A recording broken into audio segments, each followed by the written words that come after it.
Live. I'm going to fire up the chat. And I know we were running a couple minutes behind. We had set this to go live at 5:50. We're at 5:53. Yep. But we made it. We made it to our own live stream. So my mama always said, you'd be late to your own live stream. Really? Wow. I'm drinking the native mud. This is my new after work. Very good. Chillaxicate and stimulate the alpha brain waves here. I want to jump into the article, but I want to allow some people to file in here before we get started. Go ahead. Do you think? All right. So as you can see right here, we are running a little 10% sale early this week for y'all because we got a really cool t-shirt and you can pick up some native mud. I'm going to share for 10% off everything on the website. But real quick, I made the discount just for this t-shirt that we made this week. Right here, you will own nothing. You will eat the bugs and be happy. You will be happy. Signed, Uncle Klaus. Uncle Klaus right there. There you go. There's your new tee. New t-shirt of the week. And now 10% off. Ours are coming in the mail. We ordered ours last night and they're already shipped. So there you go. It's pretty quick. Yeah, they're quick. So all right, y'all. So I found this video today and video or article? I'm sorry, article. My brain is but the mushroom tea. The mushrooms are kicking in, y'all. Let me zoom in on this. You want to share? I'm gonna get it where I can read it. All right. Well, so press Control plus. I'm getting better at this, y'all. Now you got a share. Boopity boop. Share this, yeah. Window. And there you go. We're all fancy. I really like this article. It kind of added a lot of different things, different trends that we're seeing together. This is on Unheard. The link is in the description down below. Big veganism is coming for you. The meat industry is bankrolling the movement. So just like you're watching big oil is financing the green movement, right? Well, big ag and big meat is financing the big veganism that is backed by Uncle Klaus and the gang. So we're gonna get going here. Remember, you can use your. I'll use my little. Yeah, I use my little tappy tap, and y'all can follow along. I zoomed in if y'all want to read along. I've seen the brave new world of food prophesied in Aldous Huxley's 1932 novel, and it doesn't work. Set in the world state in AF 632, AF stands for After Ford. He of the Model T, Huxley's dystopia, offers nothing but synthetic nosh. At a party of the world state alphas, the guests are induced to take a carotene sandwich, a slice of vitamin A pate, a glass of champagne surrogate. Even the proles get beef surrogate, which these days we might call a plant-based burger.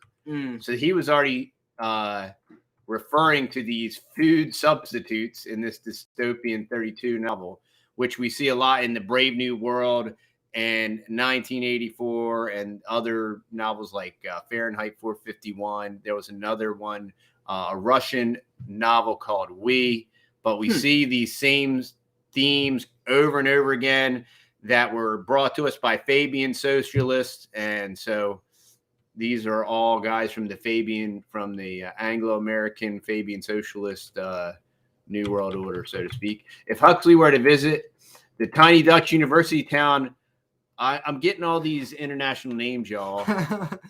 Wagging Ingen. Yeah. That's how cool. I would say it. So I get to butcher that. Sorry, any of y'all Dutch folks that are on the live stream. Wagging Ingen. He would be unnerved by the accuracy of his forecast. So would you. Wageningen, an hour by car from Amsterdam, is the capital so-called food valley. So just like, you know, how we have Silicon Valley here and all the ne'er-do-wells that hang out there. Well, in Wageningen, They have Food Valley. Every which way you look, there are fields burgeoning with crops, giant glass houses, and modernist glass and steel labs where more than 6,500 scientists are planning the future of food.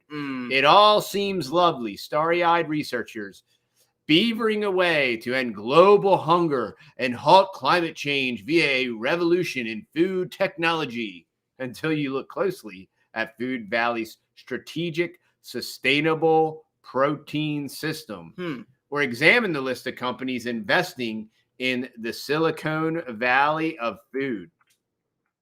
The sustainable protein system is the promotion of alt proteins as opposed to the conventional proteins we might get from food, which come from farmed animals. Some of the alt protein research in Food Valley is directed towards consuming insects, entomophagy. Some is more focused on algae, fungi, or mycobacterial. This, that, and the other. But the big research bucks are flowing one way only, and that is to plant-based alternatives to meat. More than 60, all right, here, pay attention, y'all. More than 60 agri-food multinationals have invested in Food Valley and centered their research operations there. They include Kraft Heinz, so you had the merger there with Kraft and Heinz, Nestle, Cargill, Kikkoman, and DuPont. I mean, when I think of food, the first thing I think of is the Teflon, the people that have brought us Teflon, because that's done so much for society. DuPont. Upfield, the giant plant-based group behind Flora and the Greek vegan cheese brand Violife, has constructed a 50 million euro food science center at VEGANISM. This pales in comparison to Unilever's 85 million euro food innovation center, nicknamed The Hive, with its priority research area for plant-based ingredients and meat alternatives. And it's very interesting how none of these plant-based anything are actually plant-based. Multinationals love the phrase plant. It's all about the newspeak. It's all about wordsmithery and creating. You know, plant-based did used to mean, okay, those of you that are actually plant-based eat a plant-based diet, you eat fruits and vegetables, right? Yeah. Well, this plant-based is not fruits and vegetables, okay? Because it is a euphemism for the messianic, cultish, modish cause they have adopted, veganism. But the official Food Valley NL platform is less squeamish about its mission. It self-identifies as Vegan Valley. So they've already rebranded themselves. It is not curious how veganism, which dresses itself in the hip clothes of animal welfare, anti-climate change, and ecofeminism, can't wait. Wow, I like this guy. Can't wait to get into the blender with big business. Sniffing around, the multinationals of Food Valley are no less than 3,500 SMEs, a remarkable number, which are vegan startups. They can smell the money. The vegan ethics invariably melt when some suit from a corporate opens his wallet, even when that suit is from the very meat industry vegans profess to despise. They're all super cool as long as you're in on it, right? Yep. The flow of tainted money into veganism began big time in 2016 when Tyson Foods, one of the world's largest meat processing companies, took a 5% stake in the fake meat startup Beyond Meat. In 2018, Unilever bought Dutch meat replacement producer Die Vegetarisch for an estimated 30 million euros. Last year, the Brazilian meat giant JBS bought the Dutch meat replacement company Vivera for 341 million. According to statements issued in the wake of the purchase, Vivera will remain an independent operation within JBS and keep its current management. So that's okay then. Again, like the last documentary that we were watching, which is Beyond Impossible. Beyond Impossible. Go watch it. It's free on Odysee. Yep. It is incredible. It's excellent. It's really, really good. And like he was saying in there, is these big meat companies are going to be getting pushed out. So what do they have to do to save their bacon? They have to invest in the synthetic meat market. Well, it's the same. It's the same strategy that all these big oil companies, they started pushing heavy into the green agenda and investing into that because they're then going to force us into that. You know what I mean? So they know that they plan their own demise. They plan their own exit strategy. They're ahead of the exit strategy. So they suck up the profits on both sides. And there's an inordinate amount of hypocrisy when you look at big meat and how big meat has been pumping all this money into plant-based, and all these vegan elitists are totally fine to take all their money. Well, and they want to do it because if you really think about it from the grand scheme of things, is that, okay, what do they have to do? Tyson, what do they have to do to get their chicken? Well, they have to raise the chickens. They have to raise the chickens. They have to get the little baby chicks, raise them up to these big birds, finally kill them off. So they got to feed them, water them. Well, with the synthetic meat, you don't got to do any of that. All you got to do is press the button on the machine and all this cosmic goo falls out, and they put it in the silicone form and then ship it out to you. Yeah, they're growing these yeast in vats and tubs. Nasty. All this stuff is being made in factories. Yeah, and it's disgusting. Just like factory goo. So they absolutely love the idea. You know, they don't have to spend loads of money on land for the chicken houses and all labor. that. You don't need any manual labor. You just need some robots stirring a big vat of goo, and then and you squirt it into more like a witch, a plastic package, and then you, bubbling brew. Throw the little kids in. No, and any vegan SME settling in Food Valley concerned it might miss out on the largesse of the corpse need not to worry. There are other sources of funding. Food Valley is subsidized. Wow, it's interesting how the green agenda is heavily subsidized. Food Valley is subsidized by the Dutch state and the EU. Both have pumped hundreds of millions of euros into Food Valley. In 2020, the Dutch Research Council granted 1.7 million for a single research project into animal-free milk protein. Ugh. Yummy. Is that like the cockroach milk that Bill Gates wants us to drink? Oh, cockroach milk. Nothing says nutritious like cockroach milk. And this is just the funding we know about. Transparency in Food Valley is limited. When Dutch investigative journalist Vincent Harmsen went to court demanding that it's going to get me again. Wageningen University, the driving force behind Food Valley's ecosystem, released information about its scientists' relations with agrochemical firm Syngenta, Monsanto, and Bayer, which now Bayer has purchased Monsanto so that they could rebrand the Monsanto name. The court upheld the university's right to keep. Where are you? It's some stump. That's some I see it. Overseas word. SCHTUM. Sorry, y'all. Stump. I'm going to become like a international man of literature. During her tenure as president of the university, Louise Fresco was simultaneously a paid non-executive director of Syngenta. This is the ways all these multinational corporations work. They're either part of the government that they're integrated with, or they're on the board, or they're the CEO, or they're the head of the FDA, and they zigzag back and forth, and they're 6 years on, 6 years off. Just like, the same thing as the Federal Reserve Board and all that stuff. All of which begs the question, how objective is the science coming out of Food Valley, given who's paying for it? The story goes that it's cursed cows that are supposedly wrecking the planet by belching methane and hogging fields, which could be planted with soy for humans.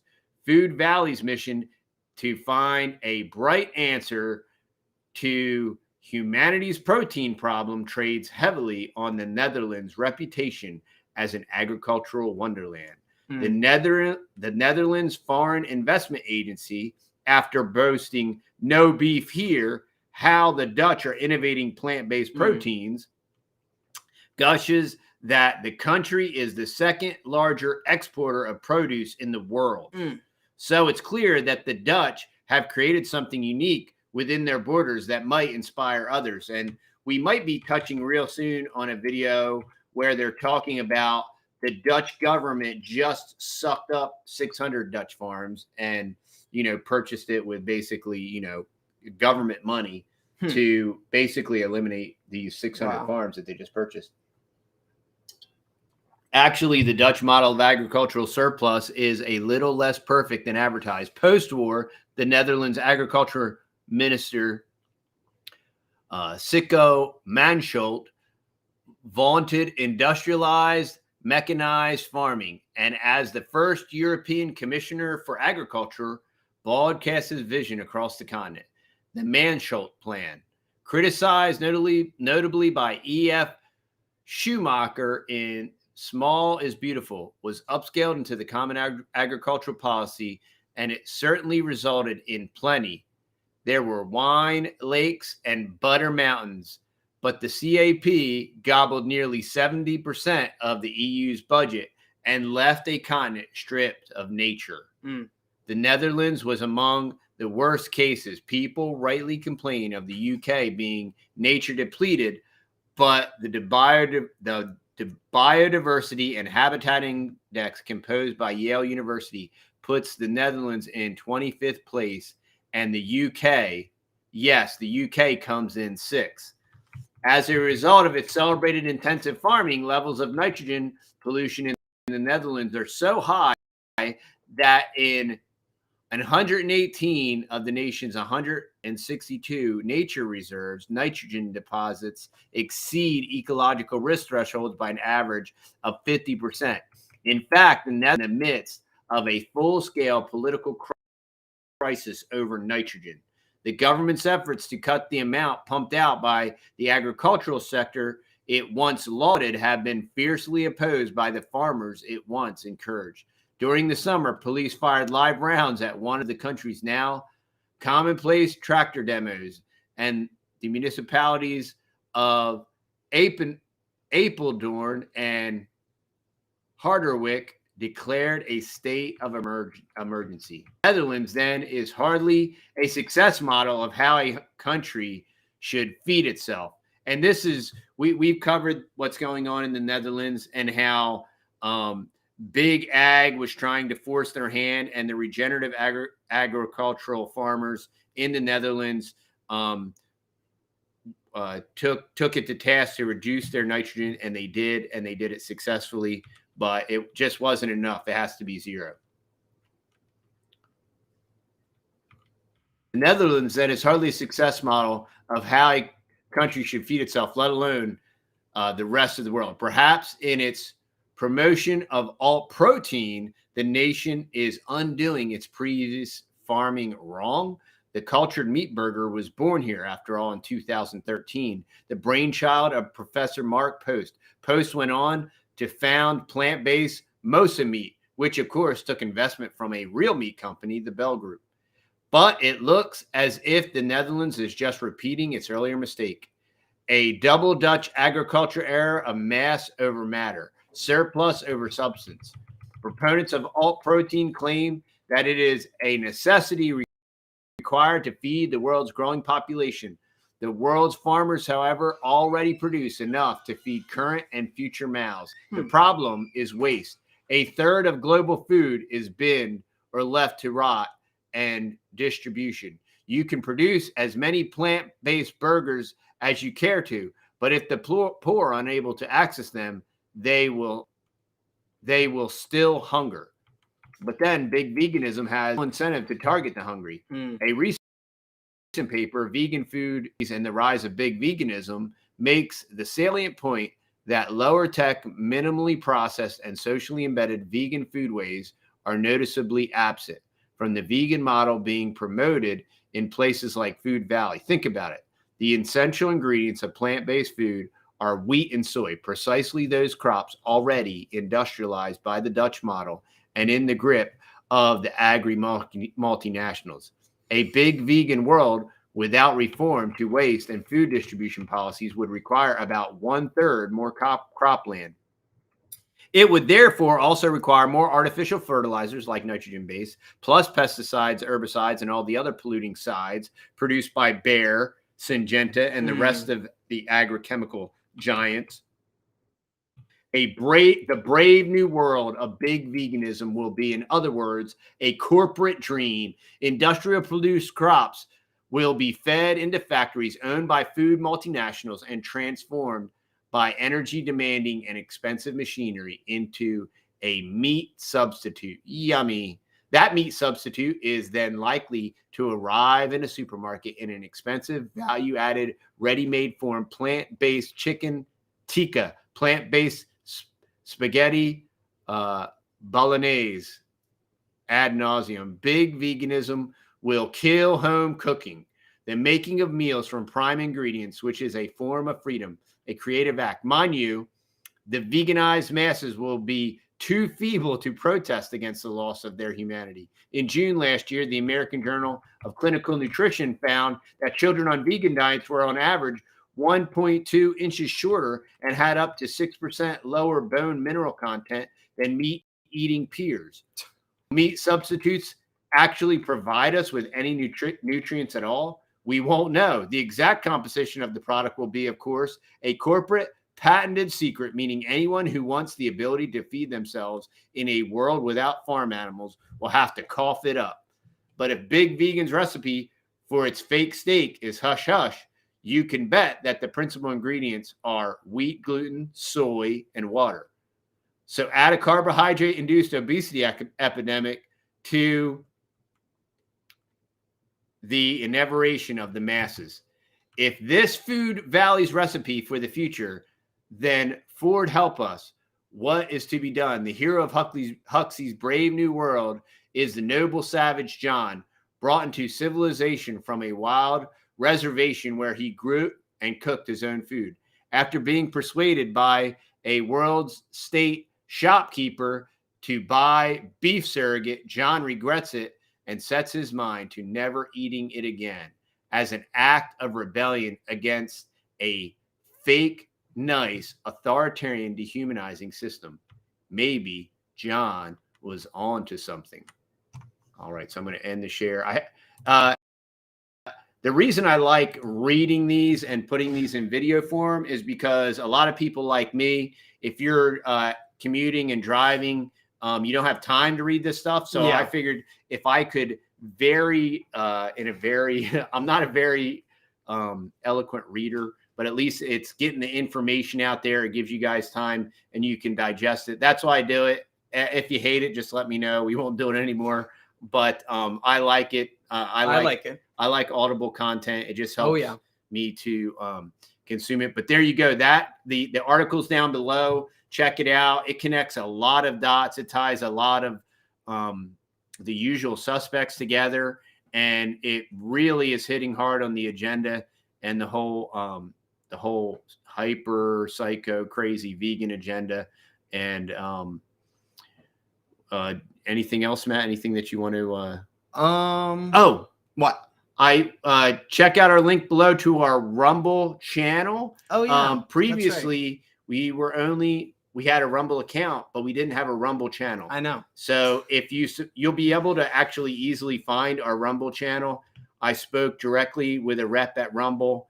It's really awesome. Rumble's great. And I actually talked to somebody on the phone and they answered my questions, text back and forth. It's a really great experience. But now we have a Rumble channel, so that will be functioning and working properly. Yeah. All of our videos will be migrating over. And then soon we should be doing multicasting. Everything's being set up to do that. And then we'll be doing some Rumble exclusive stuff. So we're kind of super pumped about that and getting that set up. Sweet. Also, this discount will be running for 24 hours. So even if you're watching this after the live stream, you can go pick up a You Will Own Nothing and Be Happy t-shirt. And because I really like that t-shirt. That was a pretty cool one. But yeah, we just wanted to jump on here tonight and read this article to y'all. Keep y'all informed as much as possible as the crazy things are happening in the world. And And once again, a lot of this is happening in the Netherlands, and the same thing, you know, the agenda it's a global agenda. It's happening everywhere. Sadly.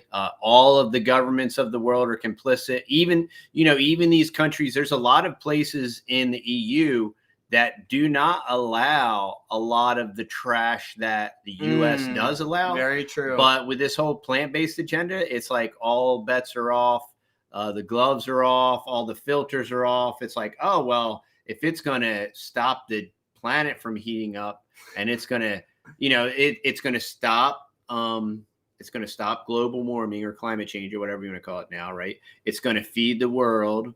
It's going to stop the use of fossil fuels. I mean, it's the catch-all. It's going to fix everything, and it's only going to cost you, your state of mind and your health and every penny you have. But other than that, I mean, it's going to be great. Slightly off topic. We were dropping off, well, kind of, but food related, but then it has a twist to it. So we were driving to drop off our 2 pigs to the butcher shop, which went really, really well. But we were driving, and it was probably only 20 feet off, 30 feet off the road or so. And there's this big old tower, and it had loads. I mean, loaded down with 5G, all 5G stuff, right? And I'm looking at it. None of us kids are talking. We're just listening to Lou later, and we're just listening and driving. And all of a sudden, everybody all at the same exact time says, man, I got a headache. Yeah. Like all at the same time. And none of us were talking or anything. It was pretty nuts. And then once we passed by it, like a half mile away from it, then they kind of went away. But it was pretty nuts. Yeah, we know that 5G is not good. I mean, there's countries that aren't allowing 5G either, Oh, really? But yeah. Oh, I didn't know that. There's countries and towns that I know that's a little off topic, but it's not. It's trying to kill us too. So it's all fair game. It's all on topic. So welcome to A Brave New World Meets 1984. And so that's where we're at, y'all. Yep. But we always appreciate everybody hanging out. Yeah, we don't hate vegans, but there is quite a there's definitely that veganism type of thing. I was fruitarian for a couple years. I mean, I don't have any problem with eating fruits and vegetables. No, absolutely. I don't have a problem with eating exclusive fruits and vegetables. I don't have a problem with eating like a meatitarian carnivore diet.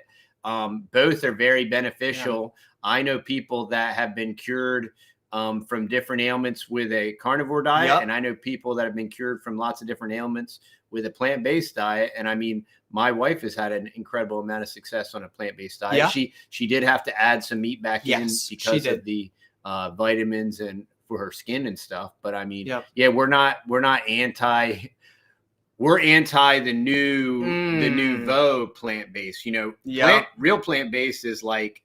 Actually, the reason the word plant-based was created was to kind of get away from the whole veganism thing, because veganism is much more like a cultist religion than anything. There's a lot of shrieking and a lot of multicolored hair and different things like that versus plant-based. But now what they've done is they've hijacked the word plant-based and they've assigned it to the goo, the Beyond Meat goo, and now that's supposedly plant-based. Classic, big, I'm trying to think, just classic government status. Take a word that, like plant-based, and they're like, oh, it's plant-based, it's so great. And it's the direct opposite of what the word means. Right, exactly. It's their code language. It's this new woke postmodern speak that they speak of. So plant-based, AKA, means plastic goo from a factory. So there you go. In a petri dish. Yeah, exactly. But anyway, thank you all for jumping on the live tonight, and hopefully y'all learn a little something, and y'all are staying up to date on all these crazy things. And we will see y'all tomorrow morning. And what's tomorrow? What's tomorrow's video going to be? Don't know yet. Don't know yet. Okay, it's going to be a surprise. Surprise y'all. Yep. All right. We'll see you tomorrow.